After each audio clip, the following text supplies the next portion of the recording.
Hello लोगोफोर, खुलुमबाय बयखौबो आंनि इउटिउब चेनेलाव बरायनाय बावहरनाय थाबाय। दिनैनि ब्लगानो जाबाय अमा सावनाय। मानोना आं अमा सावनायनि जानो नामायदों अराव। दा रेडि खालामनानै लाखाबाय अमाखौ, मात्र सावनोल'सो नांगौ। इसिं आरो अरखौबो सुनानै लाखाबाय। आरो जायफोरा आंनि चेनेलाव गोदान, प्लिज अन्नानै आंनि चेनेलखौ साबस्क्राइब, लाइक, कमेन्ट खालामनानै हो। दा अमाखौ जों थुनानै लाखाबाय इलाय।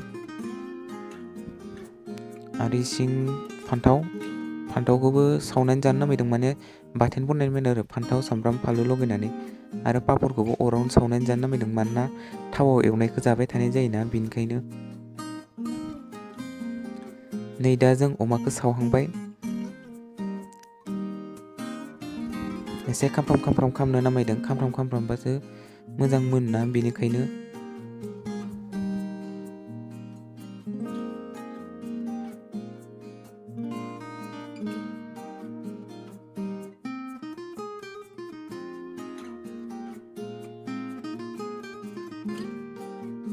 आरो आं गिबियावनो निमाहा बिनो सानो, मानोना आंनि भइस अभारा मोजां जायाबो जानो हागौ, बेनि थाखायनो आंखौ निमाहा होबानो जाबाय।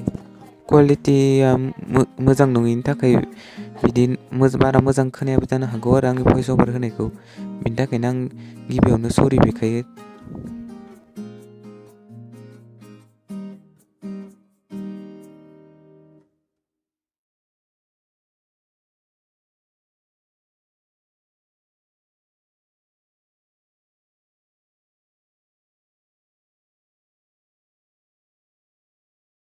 नै दा अमा बेदरा मोनबाय, मोननानै लगायनानै दा जों जानो नामायदों।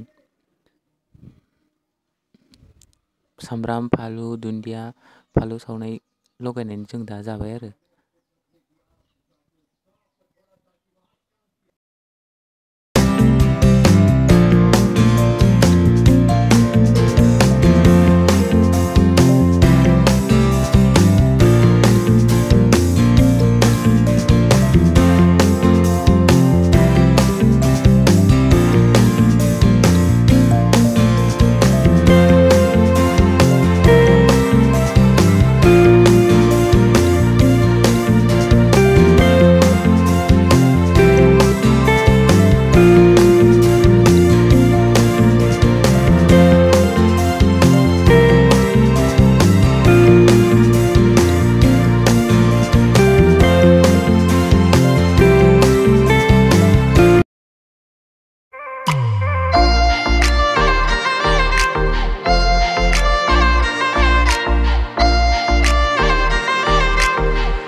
नुजाफैयोब्ला फुंबिलिनि समाव सानजाहा आबिजों समायना जायो अखोरां बिखा।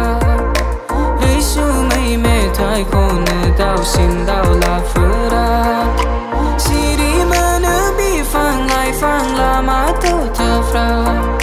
बेसेदि समायना जोंनि सोमखोर गामिया। गामि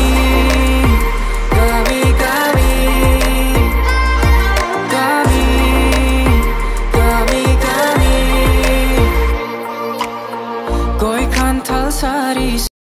थेंक इउ सो माच लोगोफोर, भिडिअखौ जोबजासिम नायनो थाखाय। Please like, share, comment. Thank you सो माच लोगोफोर, गोदान भिडिअ लोगो मोनफिनगोन। बाय बाय।